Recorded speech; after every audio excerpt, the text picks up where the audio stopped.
Look, a huge win. Obviously, I think the thing that our guys did the best, you can't control who's playing for the other team, but, man, we did all the things we needed to do defensively. I would have liked to scored more touchdowns in the red zone, but you play a game a certain way. When we understood what was at stake, and now we sit here with the opportunity of having the 1 seed, which is pretty good. Any questions? Hey, Sean, that's what, when you come off the field, like with a win of this magnitude, is it easy to put the red zone and all of that? Is it easier to put that to the side for a little while? Absolutely. After a win like this, yeah. Absolutely. Again, each week there's a look. Am I ever happy? No. All right, but we shouldn't be as coaches. I know fewer words have never been spoken, Mark. Speak up, because you're always here, but you always never make eye contact, never have any questions, but you have a lot to write. Truer words have never been spoken. Thank you. You're exactly right. So, but I think that's a good trait. There's some things when we watch that film that we'll be like, and when people ask, like, all right, what's the benefit of the 1 seed? Many will say it's the rest. I personally think it's the elimination of a game that you don't have to play. Our fans were fantastic, and man, I'm proud of our team. To sit here with 14 wins and line them up, and all you can do is play them. You can't control when you're playing them. This game ended up being a little bit like last year's finish to Kansas City. At the beginning of the week, there's a couple players, and then as the week's going on, you're hearing more and more. And as a coach, Mike, it's how do I say it? And I referenced the COVID games where, you were going into a game, and this one here was different, but when you're on the other side of it and you find out your running backs are all out, and I asked the GM, what about the running back coach? He's out too. And like that kind of challenge you like.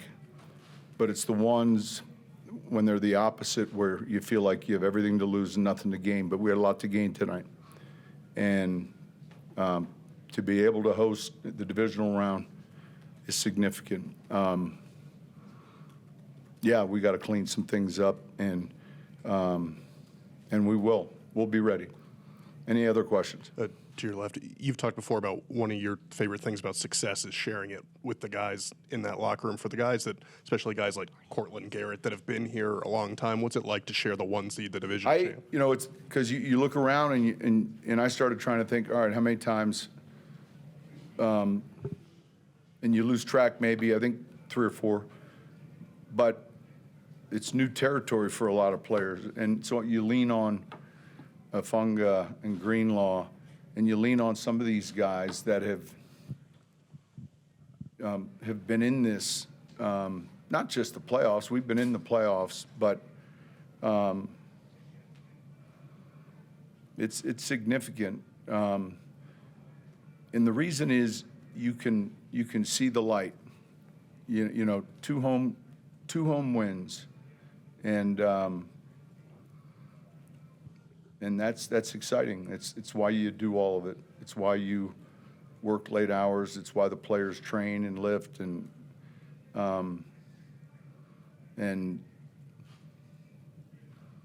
it's a big deal. Coach, to your left. First off, congratulations on completing your second goal of getting the highest seed. You've now This was goal 2. You're right. This was goal 2. I know what goal 3 is too. You're now just the 5th coach in NFL history to take 2 different teams to the number 1 seed. How much does that mean, and how much does it mean to do it with this team? Listen, I was unaware of that. I know this. I know there's never been a Super Bowl won by a coach with 2 different teams. But that's not it. I mean this. The thing that was hardest about that championship loss with the no call was that you're so excited for those that have never been to experience, like you try to tell them whatever you think it is, it's a million times different. Like the first 5 minutes of playing in that game, your feet are floating, like you're really not present. It's hard, you know. And so I got lectured about it, making sure that you run the, you know, when we ran the very first play, we ran a slant belly. And then 2 weeks later, he said to me, you had 2 weeks to think of that, and you ran a frickin' slant. I'm like, well, you told me to.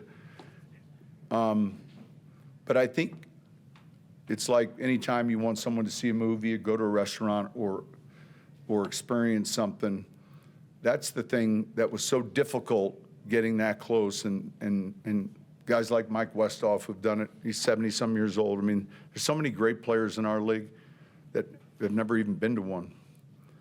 And I've been a part of a team that lost one, and that's traumatic, you know. We played the Ravens and didn't score a touchdown. We had a kick return for a touchdown, and, you know, you go back to the party, and there's my mom saying, you were magnificent tonight. And you're like, no, I wasn't. And you get shooed off the field. But we're in this thing. We've got great respect. Look, the field will be tough. Obviously, we'll be sharper in some areas, but we were sharp defensively. The big concern that I had was this mobile quarterback and a completely different offense that is hard to simulate. And how are we going to handle that?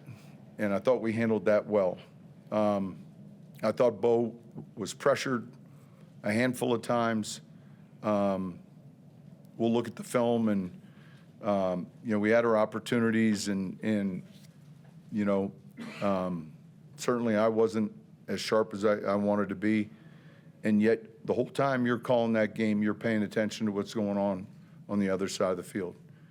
And you know, when that receiver for you all came out throwing pregame passes with the artificial fans in the audience, you know, quickly how we were going to play that game had changed, you know, and but we're looking forward to the challenge, and we appreciate the fans. The fans have been fantastic. I love it. It's loud. I mean, you saw penalties coming out of the huddle. You know, we weren't following the Bronco head or something like that. It was good. It was really good, and I think that they're very much a part of it.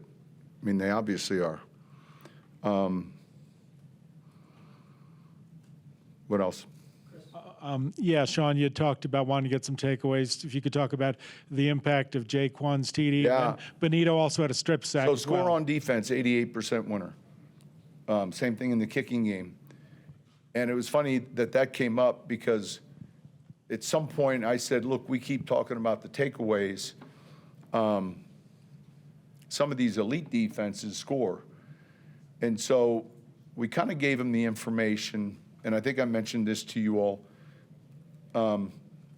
Beginning at 0 when the playoffs start, in the last 25 years, there's only been one Super Bowl winner. Now, beginning at 0, there's been only one Super Bowl winner that finished minus. The 15 Broncos were -4, but then finished, I think, +3, you know, +4.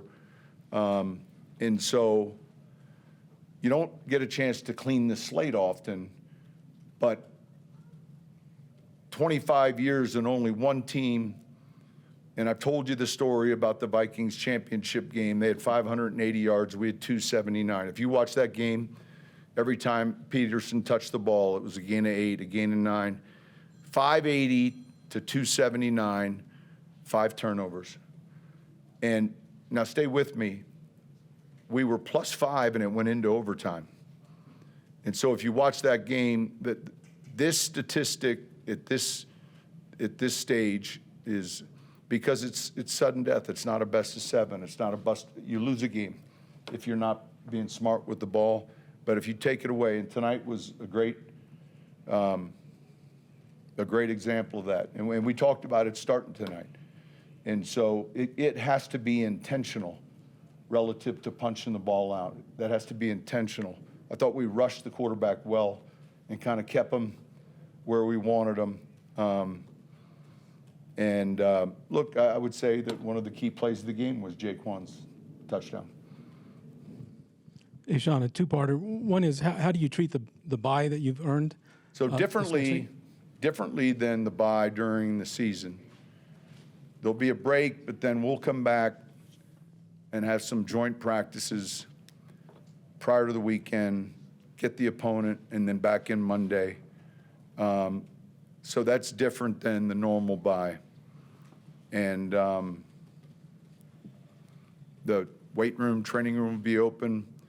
Obviously, you know, you study four opponents. You begin to, like, look, this is a divisional opponent. We've got like backlogs of tape on the Chargers. They could very well be here in a couple weeks. And it's, you know, the other teams, but we'll practice Friday and we'll practice Saturday. And then secondly, I know last week you were not focused on the sacks, but 68 sacks with 4 today. Did we have 4? You had 4. I felt like we had 4 others that he just slipped out of. Listen, when I say that, the sacks are important, but there's certain quarterbacks that do not want to be in that pocket. And when they stay in that pocket, bad things happen. And so that's that catch-22. You know, I got a bonus of $250K for one more sack, and the coach is telling me to cage rush. You know, and so I think Troutman had a bonus for 5 catches, and I said it to him, I love him, but that's what he averages a year. We generally try to do the right things when it comes to these postseason or these in-season bonuses. I told you the Emmanuel Sanders story. It's in our best interest for these guys to hit these numbers, and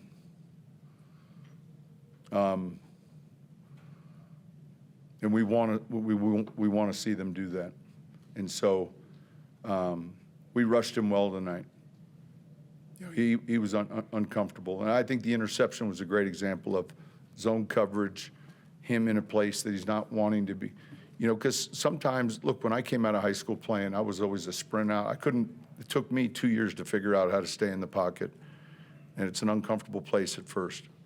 And so there's certain players in this league that are like that.